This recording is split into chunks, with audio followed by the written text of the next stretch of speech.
All right, welcome to another episode of In Those We Trust Sports. This is a big week. I'm Yeah. so into it, bro. The shit talking is here. I love it. The noise is going. I'm getting hit on all ends. All my boys are involved now. I'm sure all your boys are deeply involved now. Yeah. We also got to talk about fantasy, bro. We got to talk about our Yeah. fantasy teams. I guess that's how we could pop it off. I can say right now, I'm 1-0. How about yourself, Hell brother? yeah, bro. I was going to say the podcast is combined 2-0 in our league, man. Let's go. Okay, okay. Well, I thought you said you might lose. I was going in to Sunday night with not a huge lead, and my buddy Chris, who I was playing, one of the twins, Mhm. and he had Saquon and CeeDee Lamb on Sunday night and also had Josh Allen on Monday night. So it wasn't looking good, but CeeDee, Yeah. I don't think really did too much, didn't need to. We'll get into No. that game. Saquon clearly didn't do shit, and then Josh Allen played like shit. So I won by like 20 points when I probably should have lost if they all played up to their standards. If they played up, you're Uh, definitely taking an L. Probably a loss. Yep. Yeah, yeah. I mean, if But the Cowboys weren't up by 40, he might have still got the edge with CD because we would have had to go exactly. to CD. But he got all the right predictions of the crappy weather, so we really weren't throwing it that often and didn't have to throw it deep. I think he had like one touch for like 40 yards, and that was it. Well, I feel that Really. because I have Jamar Chase, and again, I know we'll get into it, but like that was just a shit show. It was a weird week for fantasy, like low scores all Yeah. across the board. Like I know you got Lamar, he didn't do anything. Like, it Nope. was it was a weird. All the superstars just didn't do anything. But Seemed the like thing is, too, like if you look in our fantasy league, hey, Tyler is like was at the top right now of like leading that's in because points wise. Tyreek Hill put up as much as Yeah. teams did. It was crazy. I checked. I like doing like checking the scores of like who had the most points scored in fantasy. I was like, damn, Tyler, put up them points, baby. Did Yeah, you see man. the guy lose? Speaking of fantasy, see the guy lose in fantasy by .06. I got one better for you. So I'm in another league, and going into Monday night, I was up, I don't know, call it 11 points. And I had nobody left. And he had Garrett Wilson and Aaron Rodgers.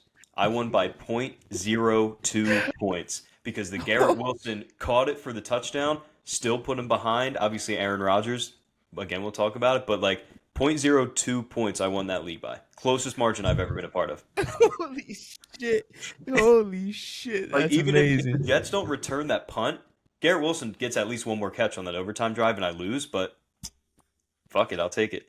Yeah, hell yeah, dog. Yeah, that dude. All he had to do was get like .06 Oh, of Aaron Rodgers. He couldn't get that in the four plays he did and no. lost the game. That's hell. You gotta laugh about it. But Yeah. let's first talk about college football. Mhm. Let's hop right into the rankings. We have Georgia number 1, Michigan number 2, Florida State 3, Texas 4, USC 5, Ohio State 6, Penn State 7, Washington 8, Notre Dame 9, Alabama 10. Right off the bat, I'm highly pissed off with Ohio State getting bumped down to what is Yeah. 1, 2, 3, 4, 5, 6, and Second straight Texas week. jumping over USC and Texas. I mean, jumping over USC and Ohio State. No, yeah. Yeah. Second straight week that you guys have been bumped down. I think you started the year at Hmm. what, three, and then Bama jumped, Yeah. and then now, yeah, Texas and USC both jumped you. Um, I guess I'll let you have the floor. Like you've watched more Ohio State. I know we talked about week one. I feel like last week we were just all Colorado, Nebraska talk, which we'll get into. But I mean, what's your feeling right now? You're a Buckeye, like you're sixth, maybe not deserving, but it just shows that kind of what you were talking about. You're a little worried with the quarterback play. Team hasn't looked sharp. Clearly, the committee agrees. Yeah, but I mean, we just announced that fuck. See, look, that's how you know how bad it is. I don't know the QB's fucking name. I'm bad with names anyway, but he just got announced as being the starter. Now, look, Mm, you go off of schedule, right? Schedule hype. Like in my opinion, there's no reason. Okay, Texas beats up on Bama. They jump, but then USC get they to jump USC as well. And then we have been playing. USC hasn't played anyone crazy yet. Like they haven't had any crazy games. Like why would you bump us? Like I get strength and schedule, but it's so early to be strength and schedule and be like, you know what, Texas, you overthrow every single person. You overthrow Ohio State, Penn State, and USC. That's wild to me for beating Alabama. And where was Bama ranked going into this year? Like they weren't ranked top three, top four. I think they no, were five. Let's when we yeah, come I, in. I think going. I think last week they were four or three. Remember they because I think they jumped Ohio State after week one. Yeah, I mean, and again, it comes about points, right? Ohio State has been putting up a ton of points, but we also haven't. We have probably, I would arguably say that we have one of the top defenses as well. When you watch this defensive team, I mean, we won 35-7 versus Youngstown. Again, D1 AA team, not really the biggest, sports team, but here's my thing. It's a blessing because no matter what, the strength of schedule, we pick it back up. We have Notre Dame, we have Penn State, and then we have Michigan at the end of the day. And it's like, hey, let's see what the strength of schedule is. And then Georgia State the number. Like it's like it doesn't add up to me where you're moving positions this crazy, this early, where teams haven't played anyone yet. Like this shows you it's gonna be a switch around all year long. You're gonna see a change a lot. No, I agree with you. I think going in, like, this was kind of a different year because, again, it seemed like Georgia's won and then figure out the rest. Like, from 2 down. Well, Georgia and Michigan. Yeah, true. Yeah. But I think this is more of like, you said it, like Ohio State's 2 wins were wins, and the defense was dominant. Defense isn't fun. You know this. Yeah. So they probably dominated on the defensive side of the ball, but the offense looked a little shaky. I think USC beat up on Stanford, which Stanford's not a great program right now, but it's still like a Pac-12 matchup. And one thing to kind of remember that I was thinking about, like you look at the jump that Texas made. Now you have USC with Caleb Williams moving up over Ohio State.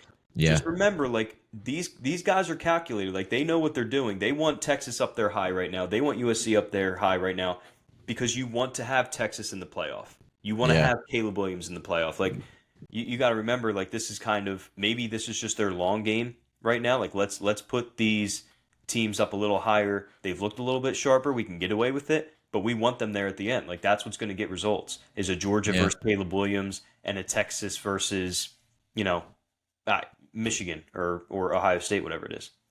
Yeah, I mean, I guess you're right, and I think that's coming off of a year of TCU, right? And I think that's I can understand that, but it's still so fucking frustrating when you look at like I don't know, the jump is just crazy to me for a Texas win versus, and we could talk about it against a who knows where Bama's at today. Like there people are predicting Bama to possibly lose 3 or 4 games this year, and like that's unheard of. I mean, growing up, I remember I didn't see Alabama lose unless it was like the kick at Auburn. Like you weren't seeing Alabama lose that often. Now we're seeing Alabama lose at least once or twice a year, and it's like, oh, that's unheard of. Like they're figuring out Nick Saban, and I just can't believe that. Like you want to see that jump, and okay, it is what it is. Now it gives Ohio State a chip to be like, we haven't took it out. We haven't put up a bunch of points, so we have to be honest with ourselves. But let's go ball out. Like if you beat Michigan, like now you can't lose. Like you can't lose. You're in the position now in the rankings. You can't lose. So speaking of some of the games, we had Oregon 38 versus Texas Tech 30. That was a big game. Crazy outcome. Number 4 Texas 34-24 over Alabama. Utah 20 over Baylor 13. Nebraska 14 losing to Colorado 36. Ohio State 35, Youngstown 7. Miami 48 over Texas A&M 33. Now there's some big games in there. Let's start off with the least of those. Then we could talk about the big games everybody's talking about. Miami versus Texas A&M. I'm not sure if you got a chance to watch that game, but this is the first time where I'm starting to love and see Florida coming back on the map. You're starting to see FSU. You're starting to see the Miamis. You're starting to see Notre Dame get back into it. Like I'm excited to see these games happen. And were you able to watch that one? No, so I think I think that was like when Bama was on, or like that was the tail end. So I didn't get to watch it, but it sounded it was right before the Bama game. Right, it was right before. Yeah, but, it was, dude. If you watch this game, it was holy shit. It's the first time that I could say like Miami was dominating Texas A&M, and I'm calling for Texas A&M coach's head. Yeah, he was. What did he say? Did you see what he was saying? Where it was like the most bitch made thing. Like, oh, what did he say? Yeah, you sent it to me. Yeah. What did he say? He just made up an excuse, like the biggest excuse of why they took an L going to that game. The defender had their cadence, so he was clapping to throw off the offense at the end. Exactly. Yeah. He called that like what? Like you were talking about losers mentality? Like holy crap! Like no, bro, they got dominated. Like they were able to get scored on. The defense was making big stops. I mean, you are playing in Miami. They were at like the Hard Rock Cafe where like the Dolphins also play at. But it was a big game for Miami, man. It was amazing to see the crowd going crazy and the players stepping up and playing in a big time game. And and then you have the Oregon Texas Tech game. I remember you were saying you were watching that game. I couldn't believe it came down to the last play. What a dumb move by the Texas Tech quarterback. What were your thoughts on that game?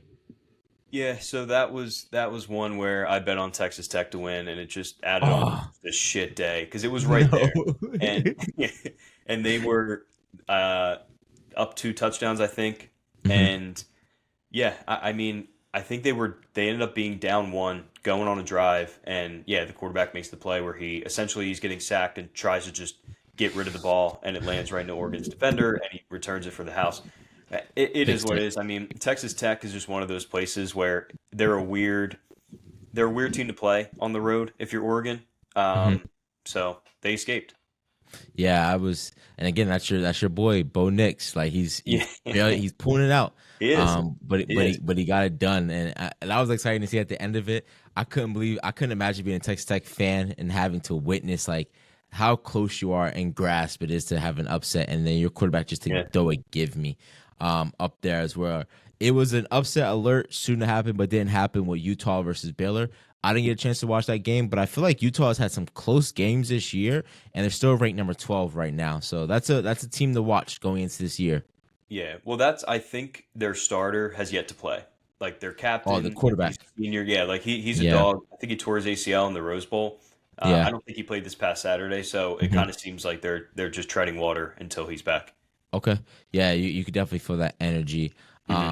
Ohio State, like I said, Youngstown wasn't nothing crazy, wasn't exciting. One thing we did say was it sucked. I forget what we're. Oh, I was at the same time Ohio State was on. So was Nebraska versus Colorado, and I said, dude, it sucks going to watch Fox Sports, and you're there with Gus to go and to watch it on. I don't even know what was it, ABC. I was watching it on, and it's just Yeah, the most yeah, boring announcers in the world. Like, there's nothing more exciting than what you want to see is Gus calling a long ball down the field and the excitement of the game.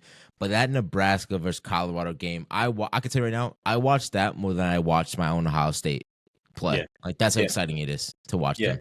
It is. I mean, like the national attention they're getting, which is well deserved, like is awesome. Um, Whoa, and whoa, whoa. Guys, the trust family. I gotta hold somebody accountable here. yeah, yeah. I I'll gotta talk hold about you it. accountable. So I'll I talk. want to know, going into this game, were you calling for just you hope an upset happens and you're on the victory of that side, or did you deep in your heart believe that Nebraska could pull this off because of the organization they are? No, no, yeah, not rooting against Dion. I just Okay. firmly believe that like that defense, which they did, were going to give Colorado some troubles. And Okay. again, like, look, I wouldn't have bet on him if I knew Nebraska's quarterback bet on Colorado because he had to have. You can't be that. You just can't be that bad. I think he had Awful. 3 fumbles, which were all just like snap related or handoffs, and then the one Yeah. interception he rolled right and just threw right to the Colorado defender. But there was, Yeah. and you had like 2 missed field goals, whatever. It was just one of those days betting. But for like the first quarter and a half, like the game was going exactly how you wanted it to if you were Nebraska. Like you were getting them off the field. Yeah. If you know what I mean, like they were driving. Colorado was driving and driving, but then you were holding. I mean, even Yeah, it in was the the first second time we kind half, of saw Colorado hit like a stalemate. Like it was like, oh exactly. wait, how do they respond now of not being able to score right Yeah. away? And it was one of those things like you went in a half. I think they were down what 10 or maybe 13. Nebraska was. And again, this is when I was like DMing Mike too on Instagram, and like you and I were texting. I was like, you know what? For as bad as they've played on the offense, I'm taking this deficit like all day long. This should be like a 30 Okay. nothing game the way that they were playing on offense. But Yeah. look, I was wrong. Dion made me pay literally, and I got no problem with it. I got no problem with Okay. it. Now, when I was watching that game, the one thing I could say that I was excited to see was I knew going into this game, it was one of those games I can't predict it. I just had it's too early to say this team is going to win the national Mhm. championship. This team's going to be this, like they're that good. It's like, yo, it's a first year. It's Yeah, week one. People aren't like this is the first time they're seeing real big film on Shador, the big film on Colorado as a whole. So let's see what it ends up to be. But I knew going into this, Nebraska is going to Nebraska it. They're going to fuck it up. yeah, And at the end of the day, you have to be thinking, if you're Nebraska, what are we doing at the quarterback position? What like and the can't. biggest the reason and like look, I love what's his name, Matt Rule. I love Yeah, Matt Rule. Like I liked it when he was at Colorado. I mean, at Carolina, he couldn't get it done. Um, But one of the worst things he said going into this, where the busting with the boys, Will Compton, he's from Nebraska. He's had to eat shit for so many years now, being a Nebraska kid, and one thing they had Matt Rule on the podcast say, he said, if you're coming here, do not come here expecting NIL deals. Well, in today's market, you're not getting fucking anyone.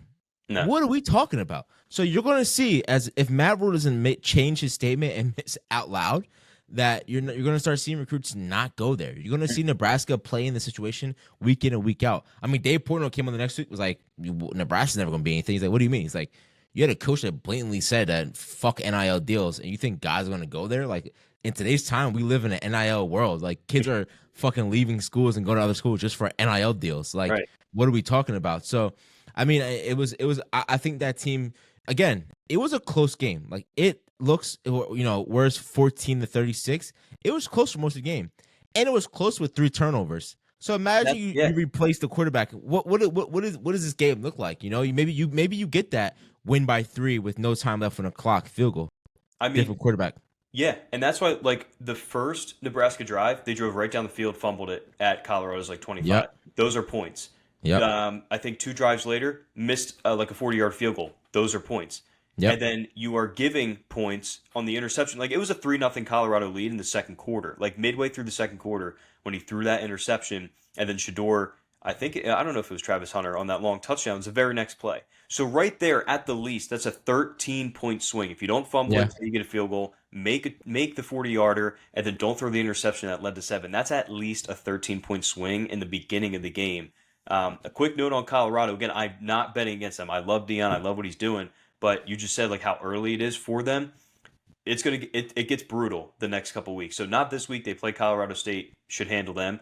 Bro, then they go at Oregon, and then they're home against USC. Yeah. So those are going to be fun as hell. But, I mean, yeah, that's just what it is. Like, Colorado's fun right now, and they should roll Colorado State and then see if they can take down Oregon. I mean, here's the thing, though. I mean, like I said, I text you, if they can win one of those 2 games, they're good, and their best chance is to beat Oregon.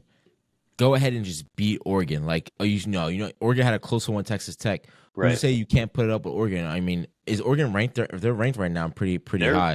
Yeah, they're top 15, I think. But you're right. If Texas Tech is putting up 30, you got to feel Shedeur can go out and do that. Yeah, and hey, I love the cockiness of Shedeur to be like, go to the center field, throw up the watch, show these guys like, yo, we out here, man. Like, it's personal, right? It's business.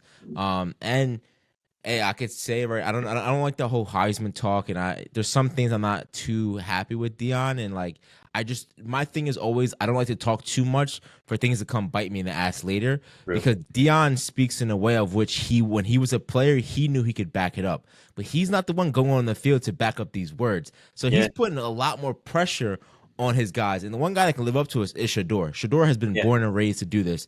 The only thing I'm worried about is those other guys in the locker room. They're like, hey, bro, like, I'm not Shedeur. I'm not Deion. I don't have Deion's blood going in my body. I'm playing up as much as I can, but we about to go into a USC. We about to go into Oregon. So it's going to get rough. And hey, no matter what you could say, it's amazing to see. I mean, you go anywhere in public, you're seeing people talk about Colorado. When would you ever see people talk about Colorado? Like, never, man. And they see the shit. They won 1 game last year. Like, they've already exceeded expectations. You have to think through the first 2 weeks. Exceeded. I said if they made a bowl game, I was happy with it. Oh, yeah. A bowl game. People are saying, fuck, they might. And they were unranked. And what are they right now? They're ranked 18 right now. That's crazy. It is. It really is. Like, for 2 weeks. Crazy. Yeah, they went from 21, which is even crazier, to be Prime's number, 21, and then now to be ranked 18. Like, that's nuts. Like, hey, man. I'm here for the ride, bro. I'm here for the ride. And I love seeing all the famous people on the sideline and being there. I love it. It's a vibe. Someone brought back the video when Deion got hired and he talked to the team. He's like, look, man, I'm bringing my bags and they're Louis. Things are change, and he's bringing his guys, man, and his culture, and it's working. But shout out to the guys that are still there. Like, I think he's a tight end or he's on the defensive side. He's like the team captain too. Yeah. And he's like the only guy that was here from last year. He's like, I'm staying, bro. Fuck that. And he's a starter and he's a big guy. Yeah. Like, shout out to that dude for saying. I think he's like one of 2 or there's only him and maybe that stayed. You're right. Yeah, so hey, huge shout out to him. Never know. I would say my bet that blender, the one time first of all, look, going into the year, I never like riding for Bama. You'll never see me ride for Bama. And any the other day, I would have been so happy with Bama losing to Texas. Like I said, growing up, I was a Texas fan. I was a Vince Young fan. Like, I can show you I have the card still, the letter I wrote to Mac Jones, and like that's like I don't even know people's names. I still know the head coach of Texas when I was a kid, Mac Jones. You know, like that's how big of a fan I was. And then I fell for the hype of like, yo, Bama just got to handle it. I don't like the cockiness of hooks up and then I love the shit talking the hooks down. Like I loved all that shit. I fell for it. I bet on Bama. Of course they lose. I mean, when does Bama ever lose? And then when I'm like, it's a gimme, let me just bet on Bama to pull this one out. They can't get it done. So this is another reason why you won't see me bet anymore. I put my money down. I lost it all. So I'm done. I'm done with that. And this is twofold, right? So my biggest takeaway from this, because we just talked last week about Clemson, is the Dabo dynasty dead? Yeah. Fuck them, who cares? Is the Alabama dynasty dead? And now, okay, I'm not just saying this and like, hey, let's overreact after one game.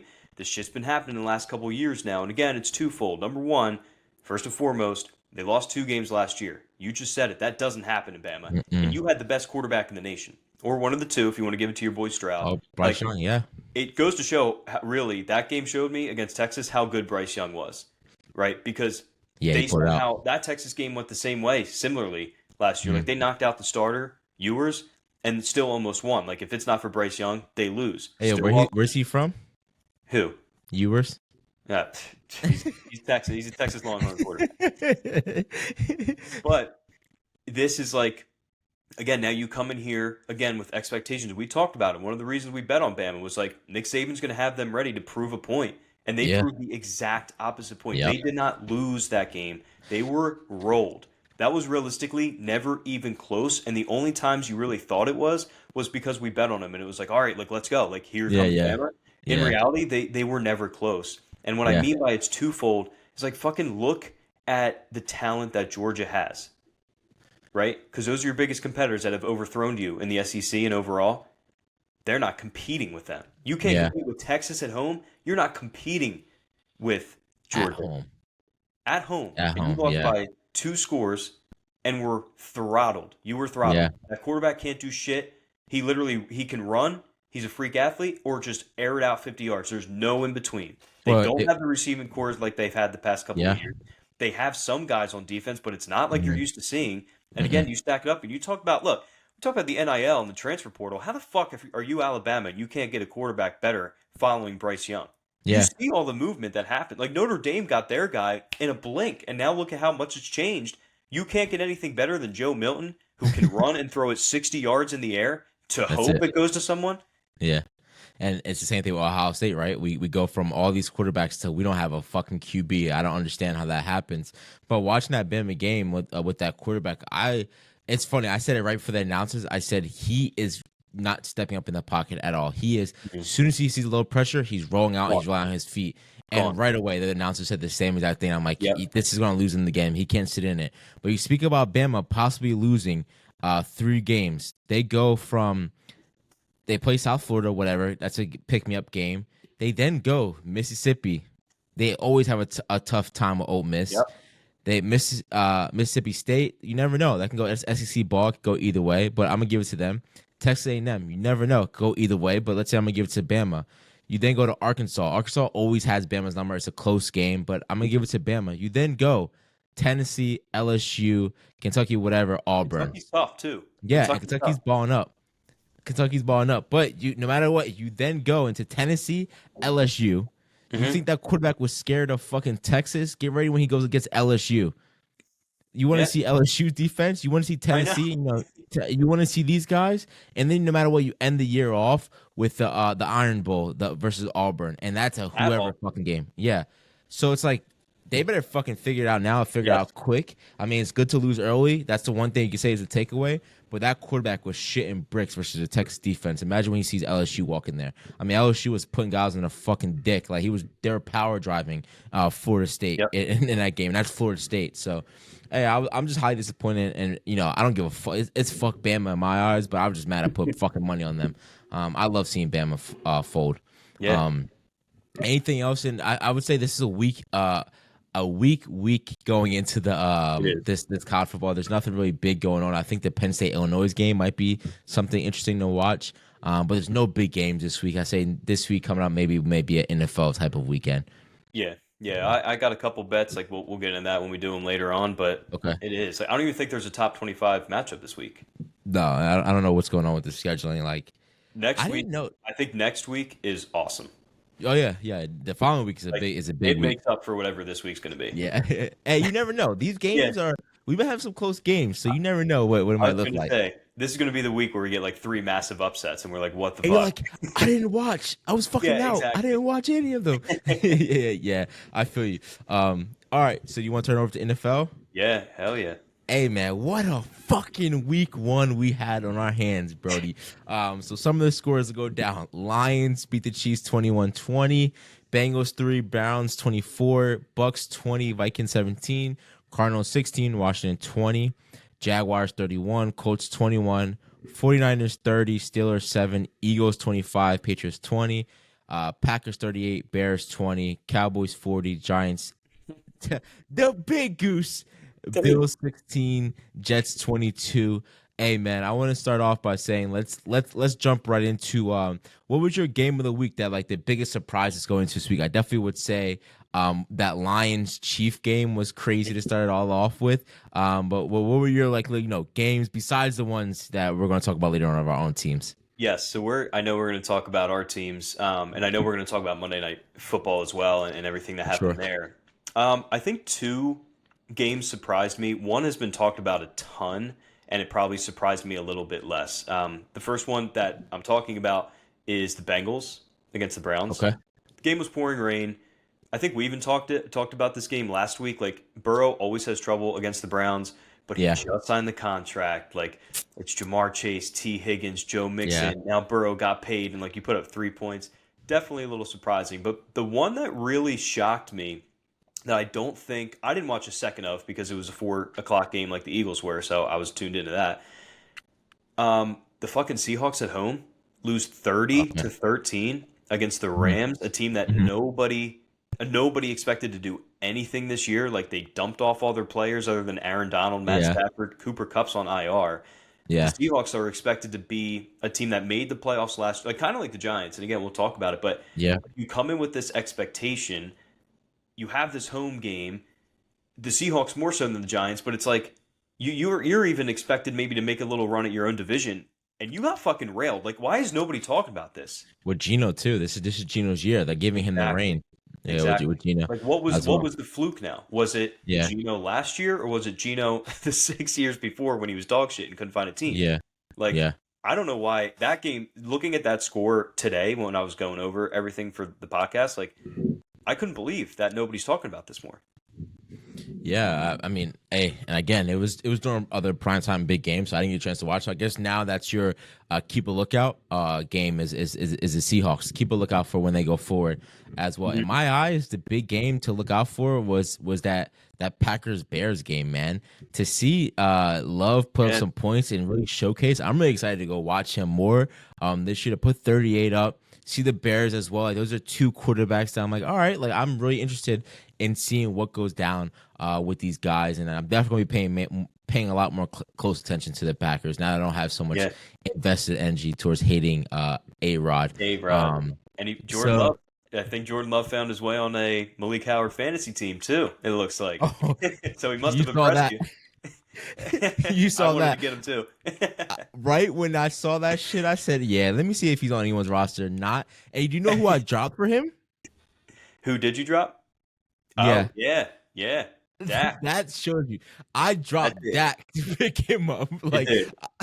I was like, holy shit, I need that guy. I was like, let me just go. I was like, who could I drop? Dak, you got to Yeah. go. I'm sorry, buddy. And you know what? Look, I want to talk about I want to bring one more up to you, one more game up to you. The Vikings. Yeah, All the yeah. Vikings that we talked about last year. Yes, Baker sir. Mayfield and the Bucks went in there and beat them. Come I on, love man. it. Get big, pussy. Get Yeah. big.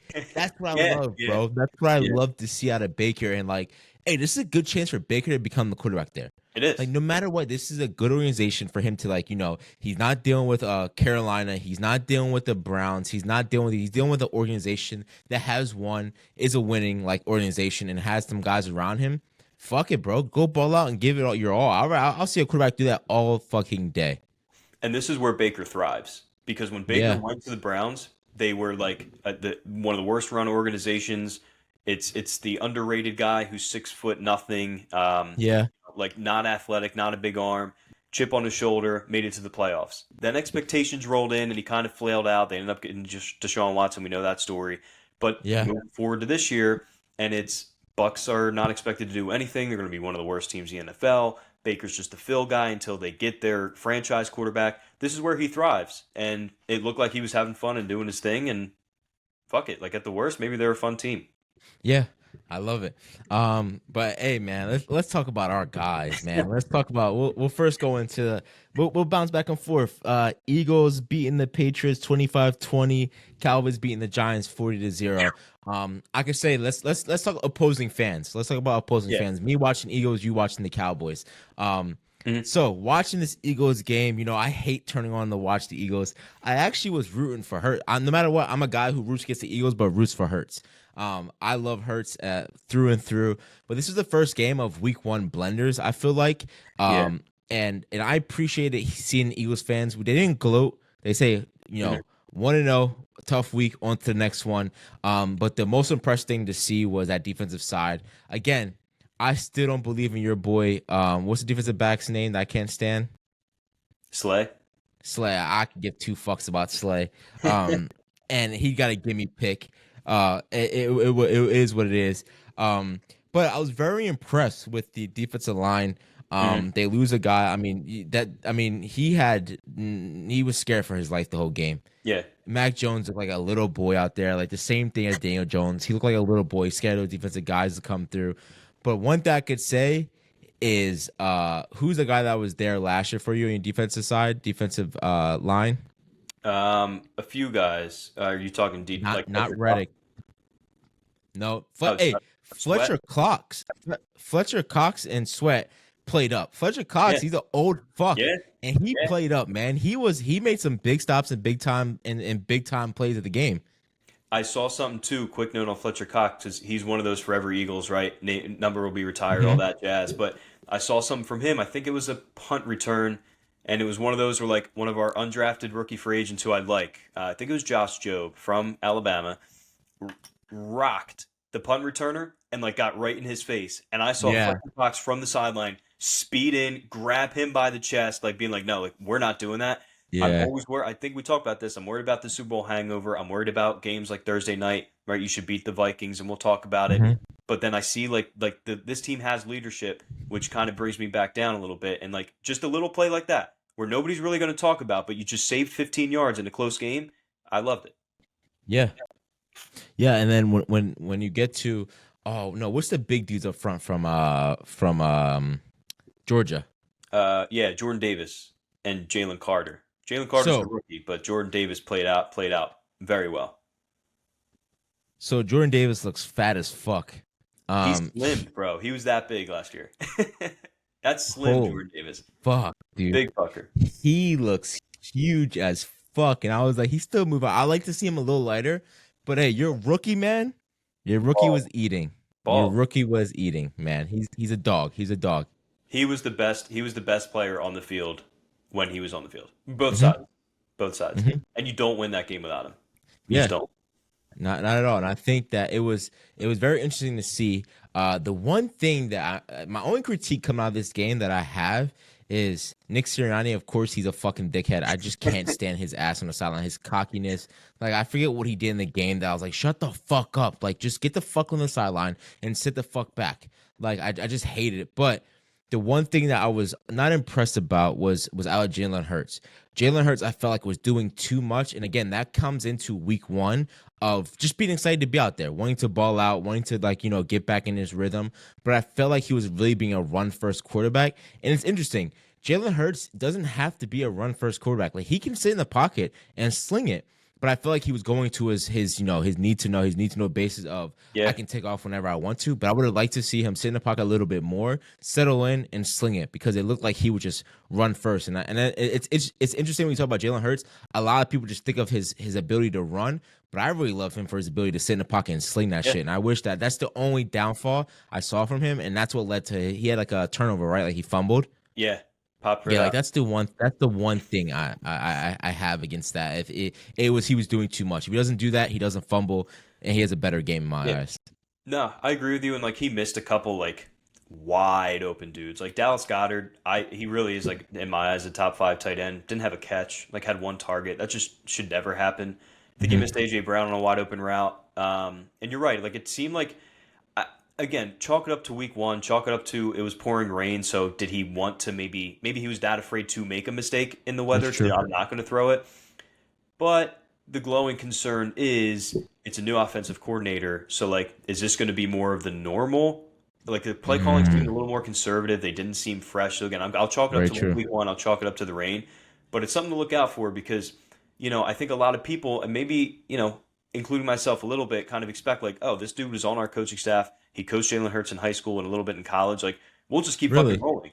It's not like that, man. Like, it's not as easy as just, like, copy, paste. And I forget who said it, maybe on First Take or one of those shows. I saw a clip, and I think you mentioned it too, like Bill Belichick. You saw this offense really not do anything because are they really changing their game plan that much? Or are they just Mm-mm. relying on the talent, saying, hey, we just have more talent than you. We're just going to, and we know it. So we're Hmm. just going to go right at you and not make those adjustments to where a guy like Bill Belichick's going to expose you for it. Yeah. No, that's a great point, and I felt that looking at the game. I don't know your ins and outs of who your new coordinator is like that, but it looked. I mean, I think there was a 4th and 3 call, and they threw a pass Horrible. instead. I'm like, oh, why doesn't he just go under center 4th and 3? Like, yeah, it's Horrible. a long 4th and 3, but you're guaranteed the fucking 2 1/4. So fucking just go for 4th and 3 up the middle. And again, I'm a proponent. I do not like that call. I hate that for Nope. him Hated it. the whole season, but. I was surprised that they didn't at least go to it. Their go-to to pick them up 2 yards or 3 yards during that time. In that situation, to me, I just hated the play call. I hated going for it because you have. I Yeah, just I looked hear at you. and maybe I'm looked at like call me a bitch for that. Call me like no confidence in the offense. This is what I'm looking at. I'm looking at 3.5 to 4 quarters of bad play from my offense. We clearly don't have it. We have the lead. Defensive line was eaten, just like you said. Pin Mac fucking Jones back to the 15-yard line with a minute and a half and one timeout, and you're out of there with a win. And you don't even have to worry about whether that catch is a Mhm. catch or not. Um, Yeah, it is what it is. I mean, look, if you're going to be aggressive, be consistent, and that's what Sirianni and this coaching staff's been. So it is what it is. yeah. That's why I said it. I was like, that was Sirianni, big ball Sirianni trying to roll with a big stick, and like you won't a better quarterback, you lose that game. A better Yeah. quarterback, and you honestly lose that game because Mac Jones came down, and I was like, oh fuck, if they lose this fucking game to Mac Jones, and they Hmm. play like shit all day, Nick Sirianni's not gonna hear the shit the rest of this, and it really is because he wanted to be Mr. Tough Guy and fucking go win Yeah. it the way he wanted to go win. Again, another example of I know we have more talent than you. We're just going to go get it. You Very don't true. like it's not. It's just not how it works. But Very true. moving on, uh, you want to hear my thoughts on this Cowboys Giants? I'll just call it a Cowboys game. I don't even think the Giants showed up. um, Go ahead, boss. 40-0. Look, we're not Giants fans, right? But they're division rivals to us, so we watch a good amount of Giants football. Correct me if I'm wrong. That was the worst game I've ever seen the Giants play in our entire lives. Oh, for sure, for sure. It was over from the rip, like from the very first. What was it? Block field goal touchdown. Like you felt it Yes, was sir. done. It was done. Um, Block. Yeah, block field goal. yeah, yeah. D line was eating the entire time. Daniel Jones had no time, and even if he did, he probably would have thrown interceptions after interception. And this, to me, like, look, man, we talked about this with Mike, who is a big Giants fan. Like, again, things are different when you have expectations. Last year, it was Daniel Jones. What is he? He's in a contract year. We have a new offensive coach. Let's go out and maybe do a couple things. And we made the playoffs and we won a playoff game and then got destroyed against the Eagles for the third time in the year. And it's like, okay, now we're coming in. How do we stack up? Because there's three real teams in the NFC right now. You and I both know it's Eagles, Niners, Cowboys. The rest are shit. I don't want to hear about another team. One of those three are making the Super Bowl. So now if you're Giants, like you're going in, it's home. Daniel Jones just got his money. Saquon signed for another year. It's another year of Dable. It's the Cowboys. Like, it's our biggest rival.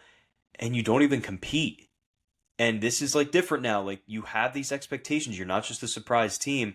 So the Giants, we said it last week, like I wouldn't be surprised if they finished last in this division. That game showed me more on the Giants than it did the Cowboys. We knew the Cowboys play great man defense with Gilmore coming in now to match with Diggs. Defensive line 8. And like, to be honest with you, the offense didn't need to do anything. What Dak throw for like 150 yards, I think? Yeah, nothing. I can't even talk about the offense because they didn't need to do anything. It was just it seemed like a defensive match that the Cowboys were just it literally seemed like the highest level of a varsity team playing the lowest level of a JV team. Like, I can't even there's not even anything to say about it or study. They were just it wasn't even a game. No, it was like a scrimmage. It was like, no matter what, I still have nothing. I had nothing to say against Dak. I had nothing to say Dak did good or did bad. I think this is a big week for Dak, for me to see what Dak is. You know, we're going to play the Jets. This is another game of like, okay, let's see what Dak can do now versus a better defense. This is the test for me right now, right?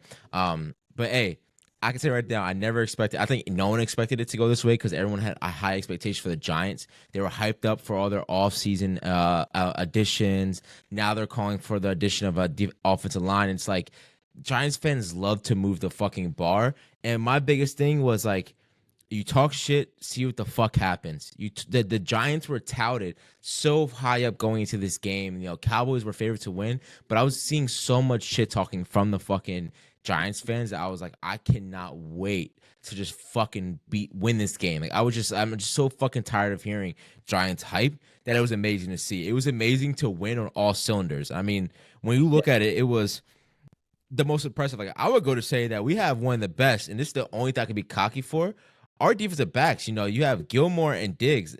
That duo is one of the top duos right now. It is, for sure. Yeah, you agree? Okay. It is. Like, that was the only thing I can be cocky with. I was like, wow, I'm impressed. And then to go see our defensive line, be like, yo, what's the sack record? And fucking go get it. I mean, I see no heart out of the whole Giants fucking team in general. I mean, you see Saquon fucking get popped by Diggs, the softest fucking cornerback in the league, and he fucking popped them for a fucking scoop and score. What do we fucking do? I was like, holy shit. What the fuck happened in the offseason that I'm not aware of? I mean, this is a different Dallas team. Like I always said, yo, I wish the fucking Cowboys are having some fucking swagger. This is the first time I've seen some swagger back in fucking Cowboys. Like that Eagles swagger that they had, that shit talking that we move, we're dogs. Like, I mean, I knew right away. Once I seen my guy Parsons fucking get a sack and start crawling on the ground, I'm like, oh wait, it's a fucking different game. Like, the boys are showing up to fucking ball, and this is what the fuck I want to see. On the offensive side, I was really impressed with our running backs to see Turpin come in and make some moves. No matter what, I'm going to be happy with Pollard. Pollard stepped up. He's going to get your yardage, and that's all I ask of him. All of his line held up.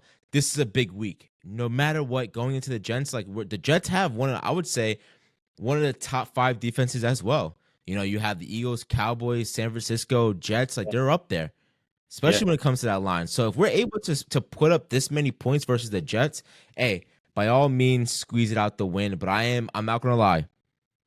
Teams like this, when it comes to the Jets, they find a way to fucking win somehow or another. Like last year, there were 7 wins because they had 3, or I feel like they had 2 or 3 like last minute fucking wins. Mm-hmm. And this is what could possibly happen again for us. And I got through the shit talking of everyone in our area. I got through the shit talking with the Giants, and now I have to get through the shit talking with the Jets. If I can get through those 2 things, I'm good to go. But no matter what, it just showed you, Giants, there's no rivalry. There's no rivalry here. Like, keep it between us and the Eagles. You can have your rivalry with Washington, but it's the rivalries between us. All right, like keep that shit down there. All right, Brody. Yeah. Like, don't step over here. You know, you're talking to Big D now. All right. Well, they gave him fucking Big D on Sunday night, man. I mean, that was the biggest thing. Like what you just said. Like, I think the defense surprised me more than anything. We know what Dak is. We know what CeeDee Lamb is. Like, we know what Tony Pollard is. Like, I feel like as an offense, we know what they are. But the defense showed me more like of what you just said. Like this is a different defense. Offense, I don't think is going to change him. And again, maybe that's because they didn't really need to do anything. Well, no, but I missed one thing. The one thing I did can definitely say that I'm happy with the addition of, and you even said, was Cooks. seeing that Cooks now is because the Dallas Cowboys for all the time I've watched them, our check down guy has always been the tight end or Gallup, but now being able to see Cooks come in and kind of be our check down guy for he's going to make the catch in traffic. Yep. I love to see that. And those were, I think so the two moves that I said were like, fuck, like as an Eagles fan, I didn't like were Stephon Gilmore and Brandon Cooks because they weren't fully Cowboys moves. Like the Cowboys make moves to go get Odell for $15 million a year. Like they just want the flashy name for the biggest price tag. Like no, those were two moves. Like they didn't really give up anything for either. They gave up late round picks to really secure two positions of what they thought were need. And yeah, it sucks. Like it sucks that those were actual good moves from Jerry Jones. Yeah, and the only thing I wish I did say, at the end of the game, I didn't want to see Coop come in. Like, let me see what's his name go out there and ball a little bit. Like, Trey Lance, that's the game to put him in. Like, bro, when am I going to see him? Playbook at all yet? Hey, bro, you fucking call zone left, zone right, Lake and River it, or just fucking run. We're up 40. It's backyard football at that point. It's pouring, raining. No one's really balling out. Just fucking go out there, bro. That's fair. Like it's no ball game. It's no ball game. But hey, it's a big weekend. We gotta talk about the Jets, the bitch ass Jets. I mean, hey, you gotta laugh about it, bro. Yeah. It's a shame. You have to laugh. It's a shame. It is a shame, but like, especially like how it happened. Like Aaron Rodgers runs out on the field with an American flag on the anniversary of 9/11 and 4 plays, and he's done. It's because all the dudes in my DMs and every one of my boys from up north are like, this is our fucking year. We are one of the greatest quarterbacks of all time. Yeah. It's like, no, I love A-Rod. A-Rod's the guy. But at the end of the day, it's like such a fucking New York thing to have to deal with like the Mets, the Jets, the Knicks. It's like, holy fuck, the city can't win. It's one of those things where it's like, man, like as a Philly fan, I know heartbreak, but I can't, like, I literally can't imagine. I would have turned it off right there. And I know they won. And I'll talk about the Monday night game myself because I'm grinding Josh Allen up. But I would have turned the TV off. Like I would not have believed my eyes. I would have just turned it off. It's like saying Tom Brady. Like when Tom Brady went to Tampa Bay and like Tom Brady just gets hurt. It's like you just got a god come into your city and he just gets hurt right away. Especially because like that's a good point you bring because like look at the all-time quarterbacks that have changed teams. Like back to Peyton Manning, Super Bowl. Tom Brady, Super Bowl. Matt Stafford, Super Bowl. Like if you're a Jets fan, you're like, this is the formula. Yeah. Like talent. Clearly, they have a lot of dudes on both sides of the ball. And now we have an all-time quarterback that just be the missing puzzle piece. And 4 plays later, and you're watching Zach Wilson play again and throw an interception right to the linebacker's chest. And it's like, you got to be living in hell. Dog, I was actually I was at the gym watching on my phone, and I walked upstairs in the gym, put my phone down, and I'm watching. I'm like, all right.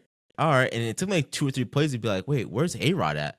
And I go on social media, I look at my phone and see your text, and I was like, get the fuck out of here, bro. Like, there's no fucking way this just happened. Yo, are you a Barstool guy? Like, do you watch Barstool Sports? Like, do you know who Clemmer is? Yeah, I do. And I think I saw what you're talking about. Or what you're gonna say? It's his fault. It's 100% his fault. Why A-Rod just if you're a Jets fan, go out there and go to Barstool Sports Instagram and go watch a couple hours before the game started. Clemmer is talking about some other quarterback that he had a dream that it was going to be the same situation where that quarterback did something. I think it was a situation for the Jets years ago. It might have been Chad Pennington where this happened to the Jets already. Like this was, I think they were coming off an AFC championship game or something. And like, this was the year and like blew out his knee in the first quarter, the first game. I think like that, maybe he was talking about that. And it was something else where like, he's like, no, like this guy tore his Achilles and they were like, all right, don't say that, bro. Don't say that. And then it fucking happens. So I'm like, if I'm a Jets fan, it's fuck Clemmer. I am riding against Clemmer. And now here's the thing that someone brought up a great point about the Jets, about Aaron Rodgers. The question is Aaron Rodgers going to retire or is he going to come back? And I told you, Liam, I said, yo, I feel like no matter what, Aaron Rodgers is fully engulfed in New York. You see him, on the sidelines dapping up. First of all, I knew it was over when he dapped the fucking Jake Paul. I was like, what the fuck is he doing? Like, holy shit. And then you have him like dapping up everyone else. You see him out and about in the city. Like, you could tell he's embracing New York City, right? But at the same time, I didn't think about this. I seen someone post the Kobe documentary. I was like, holy shit. I remember watching the Kobe documentary of all the time that he had to go through to rehab this. And again, who's not to say he doesn't have the Kobe mentality, but yeah, what is he, 30? Or 30. he about to be 40? Yeah, he's about to be 40. Like 39? Dude, what do you say? What do you do in a situation? It's tough because I mean, like you said, it's we've gotten a different Aaron Rodgers. I feel like in Green Bay, especially the last couple of years, like he's just seemed so disinterested. It almost Yeah. felt like you didn't, and I know this wasn't the case, but it almost seemed like from an outside perspective, the only time the Packers saw him was on Sundays, and he would ball out and then go home, and you wouldn't see him for 5 days, and then he would come back Mm-mm. and do it all again. He's just like you said though, like he seems like he's all about New York. Clearly gets along with his teammates, likes the coaching staff. Maybe he does give it another go, but it is one of those things. Like I don't know. Maybe you do say because look, the Jets' talent too. Like they're all young. Like this wasn't like a dream team kind of year where you brought in like all these older guys that only have a year or two left. Yeah. Who knows? Maybe the Jets have another year like last year where they win 7, maybe 8 games with Zach Wilson, and Rodgers says, "Fuck, like I got to get back because this team has shown me for a second straight year this defense and skill position players. If I'm there, if I'm there, we're winning the bowl." So if he truly believes that, then yeah, he will come back. Yeah. I mean, it still fucked me up. Like the one thing that hurt me was I think he said he was talking to Wilson. He was like, "Hey, I'm sorry, kid." I know, Like, I dude, know. that shit fucking blows, man. I know when you're in that position and you're like, "Fuck, man." I mean, hey, they were on Hard Knocks all year. Exactly. Everyone was hyping the Jets up, and it's like such the Jets move for this shit to fucking happen to them going into this game. And like I said, my bet. I'm gonna text my boy to see if the bet still stands. If they want to keep this bet up, before this Cowboys game, but. Hey, well, the one thing we got to do is we got to turn our head and look on the other side of the ball Hell yeah. and look at the Bills who let a fucked up Jets team still get a win out from under them. Like I said, we got to start comparing Josh Allen to Dak Prescott. I think it's about that time. Oh! I have a lot to say about Josh Allen and this Go Bills ahead, brother. Go and ahead. this Bills team. So I think what was it, a month and a half ago? We did an episode. We did some bold predictions. Like we just missed football. We said bold predictions. One of mine was that the Bills would miss the playoffs entirely. Yeah. Yeah, it kind of sounded a little bit silly, but it's like every single year I hear the same story. Like, no offense to you, because it's the media, they're becoming the Cowboys. Because all I hear is they're the best team. Like, it's Josh Allen and Patrick Mahomes. Like, those two are the guys, and they're the best quarterbacks in the league, and the talent is there, and I don't see it, and I never fucking see it. And I'm gonna say something, you can clip it. If they win every single game, win the Super Bowl the rest of the way, I'm tired of hearing about Josh Allen be mixed with the top 5 quarterbacks. Josh Allen is closer to Carson Wentz right now than he is to Patrick Mahomes. Josh Allen is closer to Carson Wentz right now than he is to Joe Burrow. Josh Allen is closer to Carson Wentz than he is right now to Lamar or Jalen Hurts. I don't care. I see a dude that's huge, that can run people over, that can air it out 80 yards, and that turns it over because of that. He's gone through high school and college just running people over and doing whatever the fuck he feels like, and he pays for it time and time again. And he's a freak athlete, and there are times where we see flashes, but that was Hmm. literally Carson Wentz. I watched Carson Wentz. I loved his game.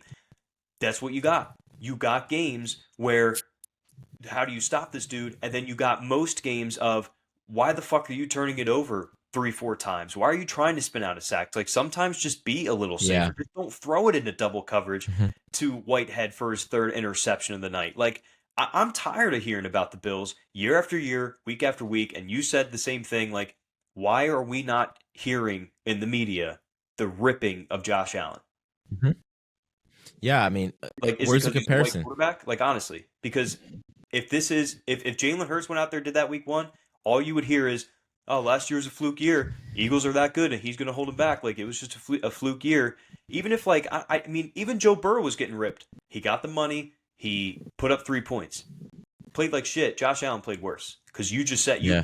you had a Jets team that was devastated 4 plays in, and you lost. 0 and Yeah. 5 in overtime, by the way, all time. Josh Allen is like, what else do you Yeah. want from him? I mean, he can't. It proves you day in day out that he can't win the big game, even in opening day No. versus the Jets, who just lost their greatest player, possibly their second greatest player in the organization history, right? Yeah. Like behind Joe Namath, like Yeah. In and four plays. and still go out there and get a W. I said it from the beginning. I never believed in Josh Allen. I think that when the debate was happening with Josh Allen, like who's the next? You have Mahomes. Who is the next one? Is it Burrow or Josh Allen? Well, Burrow fucked him over and beat him up. So it's like that's nothing to compare. I mean, we've seen Burrow in what, year 3 or year 2? Or no, he broke his leg year 2. Yeah. But Year go one. to the Super Bowl. Yeah. Yep.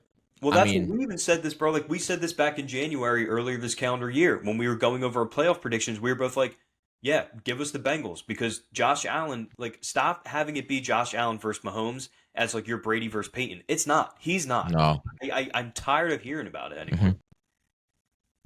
I mean, the amount of turnovers. I mean, I don't know the statistics, but let's look up the statistics of how many turnovers does he have in comparison. Like, yeah, Dak had an all-year record of it, but let's look over the course of the time of like, yo, he's lost some big games too. How many years in a row is he going to keep losing them in the playoffs? Like, I mean, you have Yeah. Stephon Diggs who goes fucking crazy on the sidelines. Like, bro, what the fuck are you doing? Get Yeah. the fucking ball. Like, let's fucking get this shit going and fucking win these games. Yep. And I mean, let's be honest, they have one of the best defenses too, right? Their Mhm. defense is magnificent. I mean, you ask their defense to hold the Jets to just 22, and you can't beat the Jets point wise. Not even I 20. mean, That's because it went to overtime. Like they held them to 16 in regulation. You could yeah, not do it. You yeah. could not do it. And I get it. The Jets defense is legit. Like we just talked about this, but it's not just a 1 week thing where he struggled. This is time and time and time again. I mean, you couldn't complete it, right? That's why you had to punt it. Like you got to move down the ball. And again, this is a Jets team with a great defense. But if you're up against a great defense, you got to be a great quarterback, and that's just to show you that he's not a great quarterback. And it's That's like, exactly it. how long do you want him to be your white hope? And that's pretty much what it comes down to. Yeah. Yeah. He's Buffalo's white hope, and they're gonna buy in and buy in and buy in. It's like it's almost like Tannehill. Like, I mean, Tannehill and him were very similar. Tannehill could show us flashes, and he could also fuck it off and throw picks. Like Ryan Tannehill wasn't the guy either. Compare him to that. There are a lot of quarterbacks like that, but we don't we don't put any of those guys in the top 5. Mhm. You know what I mean? Like, Yeah. I really just don't get it, man. I don't. Yeah, I mean, I hate Buffalo. They stomped on us one year and down in Oh, yeah. Dallas, and I hate Buffalo. They always have our number, but fuck them. It is what it is. Like I think now people are going to start calling for his head because they look at that Jets team and how defeated they were, and for them to pull it out, even if it's an upset, but you had to go to overtime. You get the ball first, and you weren't able to score. So that's it. So what are the overtime rules? So a touchdown would end it. So if the Bills went down and scored a touchdown, game would have been over. If the Bills or whoever gets the ball first goes down and kicks a field goal, the opposing team does have a chance to go down and either tie it or win it. But to win it, you had to have 7 now, and that's how they won. But yet to win it, a touchdown wins it. Yeah. Yeah. Either Second way. team if they don't score. Okay. Mhm. So yeah, I mean, Even the first just team, like if the Bills went straight down the field and scored a touchdown, game was over, Jets wouldn't have gotten the ball back. Okay. When it comes down to like being 0-5 in overtime, Jesus Christ, you want to talk about no ice in his veins? No. That shows you right there. And it's almost like I didn't know that was a thing. Like until the next day. And it's one of those things like, again, different situation with Kirk Cousins, but what's our knock? Like Kirk Cousins isn't the big game guy and he can't do it in prime time. Well, okay, so Josh Allen is the same fucking way. He can't win in overtime. He just could not win on Monday Night Football. You know what I mean? And like all I'm hearing about is, and again, it's a shame, but the Aaron Rodgers injury almost like saved him. You know what I mean? Like that's all anybody's talking about from that game. Yeah, you're right. They're gonna closet that. Yeah, you're 100% right. Damn, it makes I mean, okay, so from here on out, you see Josh Allen. They make the playoffs, lose first round. What are we doing? That's a really good. Like, what are you seeing on like? I know I don't watch like daytime like sports. What are you seeing? What are you hearing as well? So when it comes to them, like I don't really know. It's not going to be Josh Allen's gone. They're going to get rid of the coach. They may get rid of the GM. Like it's going to be everyone else. They're going to exhaust every single option before Josh Allen. Does Stephon stay? I think he was out of there this offseason. Like I was just about to say that. And everyone was saying like, oh, he's just a little frustrated like with the coaching staff and Josh Allen texting him. Is he? No shit. Or was that the cover? Like, was he just frustrated with Josh Allen again? After another horrible playoff loss where again Joe Burrow came into your house, Buffalo, and dominated you while your quarterback couldn't do shit. And now your star receiver saying like, "Fuck, man." Like I'm seeing all these other stars like Yeah, get far in the playoffs. Like trade me to KC. that's true. That's true. That's true. Hey man, I mean, we're gonna hold these guys accountable. I hope people All right. start seeing it, and start calling it out because I want that comparison to be out there. I want the comparison of like you want to hold Dak and America's team out there and show that they're blender. Let's start doing that shit for the Bills as well. Well, look. This got me heated for some reason, but I'm with you. I'm fuck Buffalo this year too. I hope they lose against the Raiders this weekend, and we're starting to talk more and more about it. Hey, the Raiders look good this week too. Yeah, Jimmy So the G same man might, knows how to win. yeah. So, hey, fuck you, bitch.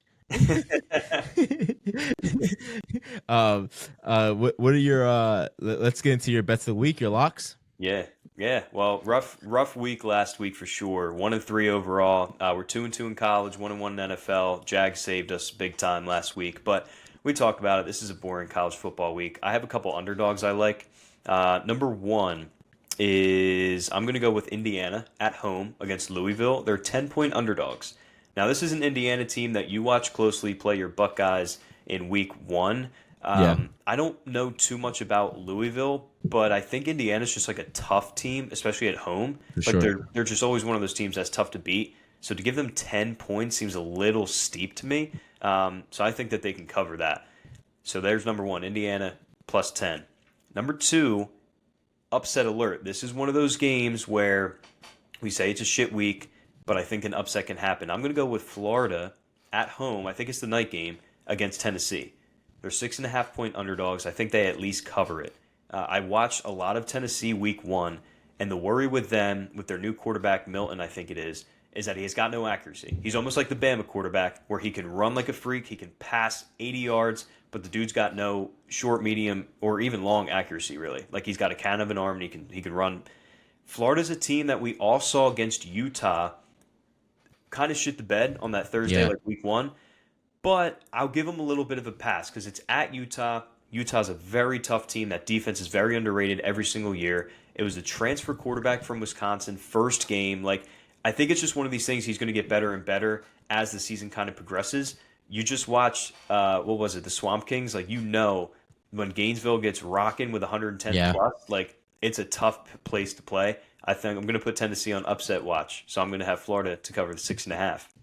Now for the NFL, I got two teams, and you're probably going to disagree, but they're two teams in my eyes, two playoff teams from last year with higher expectations this year. I think we talked about them both already, so my dumbass is going to bet them both. Number one, the Giants. Nut up or shut up, man. Like you just got blown out 40-0 against your biggest rival, so you claim 40-0 on Sunday Night Football. Now you're going to go to Arizona, play a team that's tanking.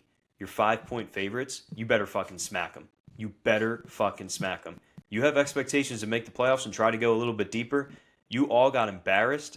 You have to come back. And I think they will. The Cardinals, I think, are just that bad. And I also think, like, as pro athletes like this, they know they just got rolled on Sunday Night Hmm. Football 40-0. Like, they're going to come out with a little bit of chip. And I think they get a big win. Number two, kind of a weird game, interesting one to watch. Seahawks at the Lions. Similar situation. I just said it. Like, I was surprised to see them fall the way that they did. Another team that has playoff aspirations, maybe even competing for a division after week one. Doesn't seem like they have a shot in hell the way that the Niners looked and the way that they looked. But they go and play a Lions team. They're 6-point underdogs. You have to win. You can't go 0-2. You cannot go 0-2. And I Oof. don't know if they're going to beat the Lions Yeah, because that home game, like, it's just a different atmosphere for Detroit right now. yeah. But a touchdown, I think they can keep it under a touchdown. So for my underdog, I'll take the Seahawks plus 6. So just to wrap it all up, Florida, take them plus 6.5. Indiana, plus 10, take them. The Giants, I think they roll. Take them whatever number you want. And then the Seahawks, maybe sprinkle to have them win, but I think they at least cover 6. I think they can keep it within 6. Okay. Yeah, the only one I disagree with is that last one, that Lions. I think the Lions might edge it out more than just 6 for Yeah, that one. yeah. But Like, I think the last one we got to speak about. We didn't speak about it. Is Jack okay? Is Jack alive, or is he on oh, suicide watch as well? yeah. Well, I the just want good to make thing sure. about that one, is like it was kind of like the Giants. Like you knew it was over from the rip. So you had 3 hours of just like, okay, I know this shit's over. Dude, I put money on them motherfuckers, bro. I thought the Steelers were gonna pull it off and shut up Brock Purdy. I guess. Do you believe in Brock Purdy yet? I, no, I still don't. I still don't. I look the Is Sabrina on Steelers. the high right now? Yeah, I mean they have to be. My thing was like these receivers are wide the fuck open. Like they are wide open, and I don't know if that's just the Steelers secondary being that bad or what. Okay. But again, look, man, go ahead, win 12, 13 games when you make it to the playoffs, and you got to come to Link again. Not one bit afraid. Not one bit afraid. But yeah, man, Steelers are in trouble because Kenny Pickett looked like dog shit. Yeah. Oh my God. Wait. So after week 1, are you calling for you guys winning the division? I don't know if I can say that yet. I mean, yeah, that was my prediction going in, so I guess I'm going to stick with it. It kind of sucks being on the short week and being the Thursday game. Got a lot of Yeah, injuries that's already. tough. Like Bradbury's not playing. Our starting Yeah. safety Blankenship's not playing. Kenny Gainwell, our starting running back's not playing, which is fine. Like I want to see more DeAndre Swift, but I would almost rather like after a week where you kind of struggle a little bit, you have these injuries, like get a few more days. But this is another one of those games like I don't care if it's 30-0. I don't care if it's 40-0. I don't care if it's 10-7 that you win. Get this win at home, and then you have like 11 days off because then they don't play until the following Monday night, I think, against the Bucks. So, Yeah. which also should be a win. But you have like nearly Yeah. 2 weeks off to get right and get sharp. So just win this week, go 2-0, then get like your mini bye week essentially. Yeah. Yeah. Okay. I can respect that. Hey man, big week in the NFL. I can't wait. I'm excited. My boys are hitting me up to go up north to watch football, but I had to be home to watch football. I don't know. I don't know if Yeah. I'll make it up there Well, what's your to watch prediction? it. Do you think Cowboys handle business again? I think so. The only thing that worries me is I think on the I think Zach Wilson will throw 2 picks. Or there'll be 2. I'll just say this: there'll be 2 turnovers some way by his end. And I see the only thing that stresses me out is our offensive line did pretty well. I want to see how we can hold up against that Jets defensive line. That's the only thing I'm Yeah, concerned with. that D line, man, they're good. I give them that, but I say we should pull away from them though, Yeah. and say big fuck you to New York, bro. Fuck and you, bro. and the Malik revenge tour over the Yes, first 2 weeks sir. of Yeah, the season talking already. my talk. Yes, sir. I had to hold it up. Anything else you want to speak on, brother? Now just ready for another week. Yes, sir. Let's get it, bro. Fuck the Jets, bro. Let's fucking get this money. Hey guys, please continue to support us. Follow us on Instagram at WeTrust_podcast. Subscribe on the YouTube, Amazon Podcast, Apple Music, Spotify, and SoundCloud. Follow Liam on the Instagram at. Liam Soaks 11. Appreciate you guys. Trust up. All right, thanks, Lee.